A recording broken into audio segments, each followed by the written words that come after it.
বিসমিল্লাহির রহমানির রহিম। আসসালামু আলাইকুম। হ্যালো এভরিওয়ান, কেমন আছেন আপনারা সবাই? আশা করি সবাই ভালো আছেন এবং সুস্থ আছেন। আমিও আলহামদুলিল্লাহ ভালো আছি এবং সুস্থ আছি। তো চলে আসলাম আজকে নতুন আরেকটি ভিডিও নিয়ে। ঈদের দিন থেকে প্রত্যেক দিন গোশত খাওয়া হচ্ছে, বাসায় শুধু প্রত্যেক দিনই গোশত রান্না করা হচ্ছে। তো ভাবলাম আজকে মাছ রান্না করবো। ওই জন্য আমি আমার হাজব্যান্ডকে বললাম আজকে বাজার থেকে মাছ নিয়ে আসো। তো হাজব্যান্ড আমার ছোট মাছ নিয়ে আসছে, সে ছোট মাছ খেতে পছন্দ করে, তাই ছোট মাছ নিয়ে আসছে। তো এটা ছোট বলতে অনেক ছোট, যেটাকে গুঁড়া মাছ বলে। তো এই মাছটা কাটাকাটি কোনো ঝামেলা নেই, শুধু বেছে নিতে হবে। সেগুলোর মধ্যে অনেকগুলো ছোট ছোট পোকা থাকে, শামুক, আবার ঘাস। তো এই মাছটার মধ্যে ঘাসের পরিমাণটা বেশি ছিল, সেই জন্য আমি ঘাসগুলো ভালো মতো করে বেছে নিচ্ছিলাম। তো ঘাসগুলো বাছা হয়ে গেল, এখন আমি কলপাড়ে চলে আসলাম সেগুলো ধোয়ার জন্য।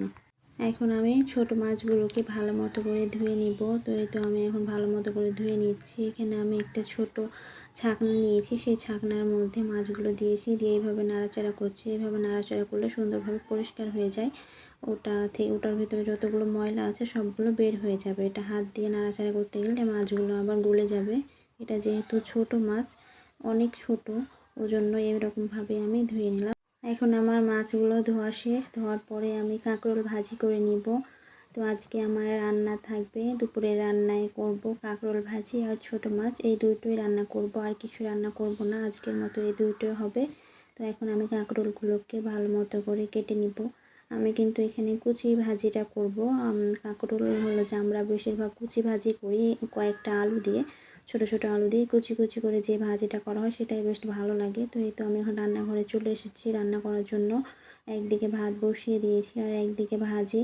তো এখন আমি হলো যে মাছটা রান্না করব। তো মাছটা আমি মাটির হাঁড়িতে প্রথমে সবগুলো মশলা দিয়ে মাখিয়ে নিব। তো এই জন্য আমি মাটির হাঁড়িতে নিয়ে নিলাম। এখন সবগুলো মশলা দিয়ে দিচ্ছি। এখন আমি তেল দিয়ে এখন মাছগুলোকে ভালো মতো করে মশলার সাথে মাখিয়ে নিব।